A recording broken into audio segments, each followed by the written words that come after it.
Did Jesus give us anything to look at that would verify his claim, that would differentiate him, make him absolutely unique compared to all the other religious leaders of the world? Well, he said, one sign is going to be given to you, and it's the sign of Jonah. As Jonah was in the earth, Jonah was in the fish, so I will be in the earth and I will rise again. And it also says in the documents that he said on one occasion, tear down this temple and in 3 days I will raise it again. And he spoke of his own body. And then after he rose again from the dead, they remembered what he had said. In other words, Jesus made his resurrection from the dead the final proof that he was indeed the person he claimed to be. All right. In terms of that, what about the resurrection? A lot of people would say, wait a minute, now you're getting into the miraculous side of things, okay?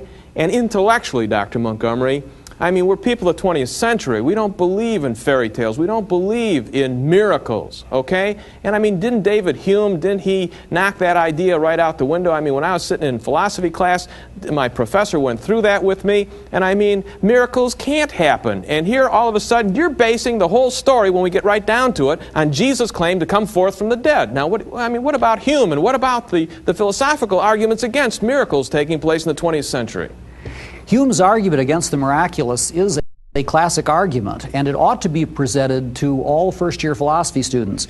But it shouldn't be presented in the religious philosophy section of the text. It should be presented in the logic section of the text, because it's a perfect example of circular reasoning. It is completely circular. The argument goes like this. Says Hume, there is uniform experience against the miraculous. There's uniform experience against the miraculous. And he concludes from this, miracles do not happen. Well, if there is uniform experience against the miraculous, meaning if no one has ever seen a miracle, then, of course, we cannot say that miracles occur, because the only ground for saying a miracle occurs is observational evidence that it has.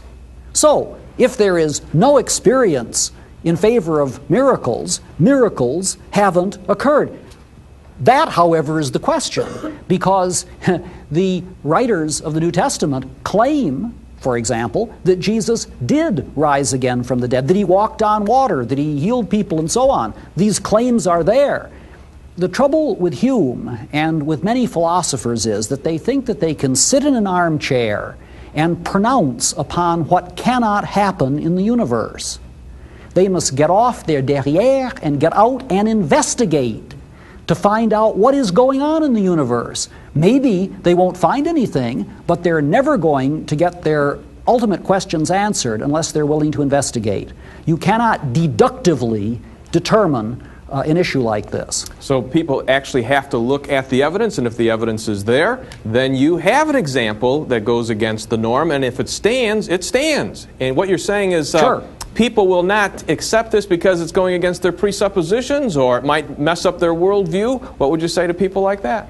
They're like the old farmer who went to the zoo, and previously he had seen only cows and chickens and horses and so forth, and there was a giraffe. And he looked at this thing, and he looked again, and he said, there ain't no such animal. The point is that when you come across something unique and out of your experience, you have a choice.